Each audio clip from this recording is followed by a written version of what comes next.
जिल्ह्यात राष्ट्रवादी पक्ष वाढवण्यासाठी मनोज दांडगे यांच्यासारखाच कार्यकर्ता हवा, पालकमंत्री मकरंद पाटील. मासरूळ जिल्हा परिषद सर्कलच्या सर्वांगीण विकासाच्या दृष्टीने राष्ट्रवादी काँग्रेस पार्टीचे बुलढाणा जिल्हा उपाध्यक्ष तथा चिखली विधानसभा क्षेत्राचे अध्यक्ष मनोज दांडगे यांच्या पुढाकारातून भव्य कार्यकर्ता मेळावा व विविध विकास कामांच्या लोकार्पण सोहळ्याचे 15 ऑगस्ट रोजी आयोजन करण्यात आले होते. या कार्यक्रमास महाराष्ट्र राज्याचे मदत व पुनर्वसन मंत्री तथा बुलढाणा जिल्ह्याचे पालकमंत्री नामदार मकरंद आबा पाटील यांची प्रमुख उपस्थिती होती. त्यांच्या हस्ते विविध विकास कामांचा लोकार्पण सोहळा पार पडला.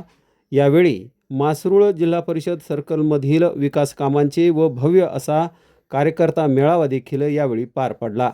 कार्यक्रमास सिंदखेड राजा विधानसभा मतदारसंघाचे आमदार मनोज कायंदे यांची विशेष उपस्थिती होती. तर कार्यक्रमाच्या अध्यक्षस्थानी राष्ट्रवादी काँग्रेस पार्टीचे प्रदेश अध्यक्ष अल्पसंख्याक विभाग तथा जिल्हा अध्यक्ष नाझीर काझी यांच्या अध्यक्षतेखाली ही सभा पार पडली. JCBच्या साहाय्याने मान्यवरांवर पुष्पवृष्टी करून त्यांचे भव्य असे स्वागत करण्यात आले. त्यानंतर उपस्थित कार्यकर्ता मेळाव्याला मान्यवरांनी मार्गदर्शन केले.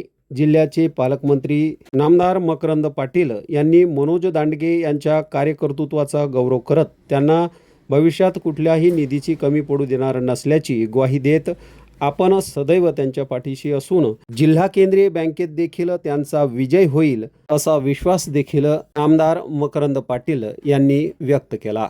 या जिल्हा परिषद सर्कलमध्ये राष्ट्रवादी काँग्रेसचा झेंडा फडकेल असा विश्वास आयोजक मनोज दांडगे यांनी यावेळी व्यक्त केला आहे. अनेक वेळेस सांगितलं की तुम्ही शिवसेनेमध्ये जा, शिवसेनेमध्ये या, भाजपमध्ये जा, भाजपमध्ये या, परंतु आमची विचारधारा मात्र ही शाहू फुले आंबेडकरांची आहे. आम्ही अजितदादांच्या विचारावर चालणारे या ठिकाणी लोक आहोत आणि म्हणून परिस्थितीचा विचार आम्ही करत नाही. जे व्हायचं ते होईल, परंतु विचार मात्र या ठिकाणी सोडायचा नाही. म्हणून त्या विचाराला आम्ही या ठिकाणी बांधील आहे आणि त्या विचारानुसार या भागामध्ये धाड असेल, मासरूळ असेल, बुलढाणा तालुका असेल, चिखली तालुका असेल, या ठिकाणी आम्ही सदोदित काम करण्याचा त्या ठिकाणी प्रयत्न करतोय.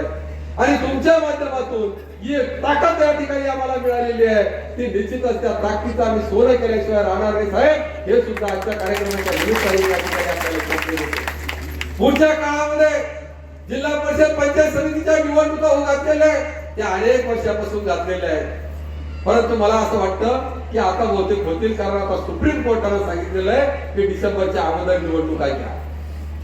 त्यामुळे त्या निवडणुकीमध्ये आता आम्ही आमचं मागचं काम त्या ठिकाणी आपल्याला दाखवलेलं आहे. आतापर्यंत कुठली सत्ता नसताना आपण काय करू शकतो ते सुद्धा दाखवलेलं आहे. आणि पुढच्या काळामध्ये जर या निवडणुका लागल्या तर या जिल्ह्यामध्ये आणि या तालुक्यामध्ये जर राष्ट्रवादीला सहकार्य मिळालं तर आमच्या मागे आदरणीय आबासाहेब आहेत, आमच्या मागे या राज्याच्या उपमुख्यमंत्री सुनित्राताई आहेत, अनेक दिग्गज नेते आमच्या सोबत आहेत. त्यामुळं आपण काळजी करू नका. पुढच्या काळामध्ये मासरूळ जिल्हा परिषद सर्कल एक मॉडेल सर्कल म्हणून आम्ही पुढे आणण्याचा प्रयत्न केल्याशिवाय निश्चितपणे या ठिकाणी राहणार नाही. अनेकांनी मागच्या काळात घोषणा केल्या 1,200 कोटी रुपये या सर्कल मध्ये खर्च झाले. 1,200 कोटी रुपये कशावर खर्च झाले हे मला आजही समजत नाही. आजही इथल्या स्मशानभूम्या सगळ्या दुर्लक्षित आहे. आजही इथे अनेक रस्ते आज दुर्लक्षित आहेत.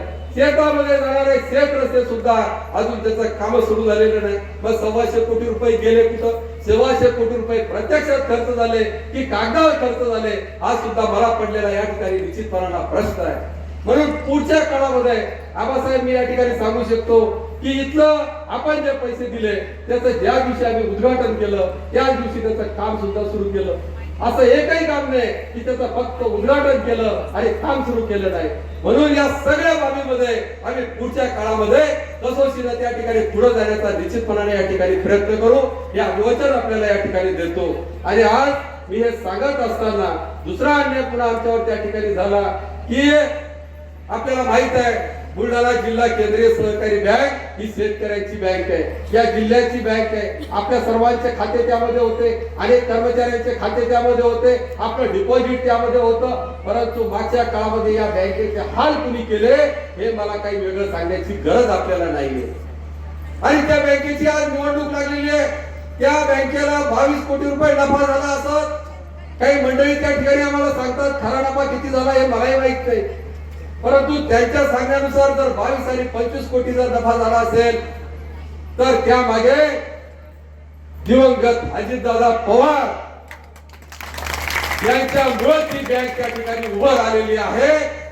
की कार्यकर्ता हा संघटनेचा असा भक्कम पाया पाहिजे की जे कुठलंही वादळ आणि कुठलंही संकट आलं तरी त्या संघटनेचा पाया हा कदापिही हलता कामा नये.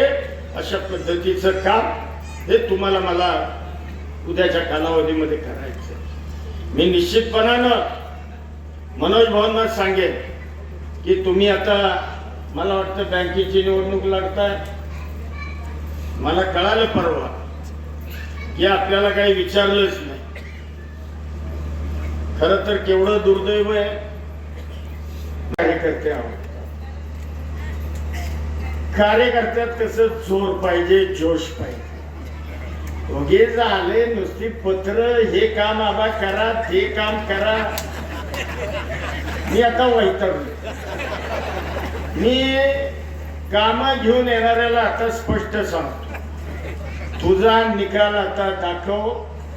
म्हणलं आता थोडस दादांसारखं आपल्याला वागणं आवश्यक आहे, स्वर्गीय आपल्या अजितदादांसारखं.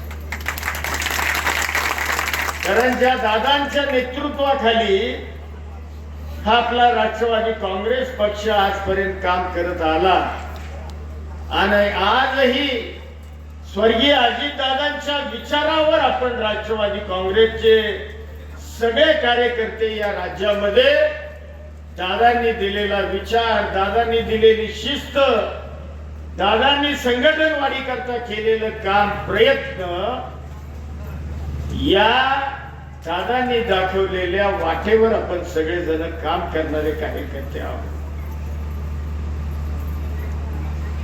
ठीक आहे, जिल्ह्यामध्ये नवीन होतो, सुरुवातीला आपली खिरापत सगळ्यांना वाटली, परंतु मी सगळ्यांना आता सांगतोय, मी पैसे आता असे वाटणार नाही. पैसे म्हणजे विकास कामांचे, नाहीतर तुम्ही काय वेगळा असतो. तर निवडणुका नाही जात, त्यामुळं तिकडे काही गाडी सरकायची.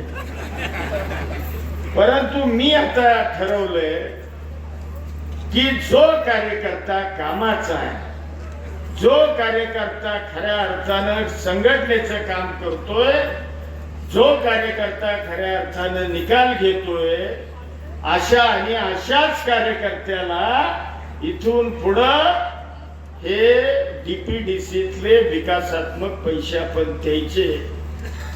कारण मला हे मंत्रीपद स्वर्गीय अजितदादांच्या मुळे, त्यांच्या आणि त्यांच्या मुळेच मिळाले. त्यामुळं आपल्या दादांचा पक्ष वाढवणं, टिकवणं, जोपासणं ही जबाबदारी आपल्या सगळ्यांची आहे, तशी माझी सुद्धा आहे. त्यामुळं आपण इथून पुढं थोडासा पॅरामीटर लावू. काजी साहेब, मनोज भाऊ, कार्यकर्त्याचं मोजमाप थोडस ठेवणं आवश्यक आहे. नाहीतर कामं घेतली, कामं विकली, असला काही धंदा मला चालत नाही. काम अशा कार्यकर्त्याला द्या की त्या कार्यकर्त्यानं त्या गावाकरता, त्या भागाकरता ज्या पद्धतीनं आमच्या मनोज भाऊ दांडगेंनी या जिल्हा परिषद मतदारसंघामध्ये काम करून दाखवलं, अशा पद्धतीच्या कार्यकर्त्याची आवश्यकता या माझ्या राष्ट्रवादी काँग्रेसला बुलढाणा जिल्ह्यामध्ये आहे.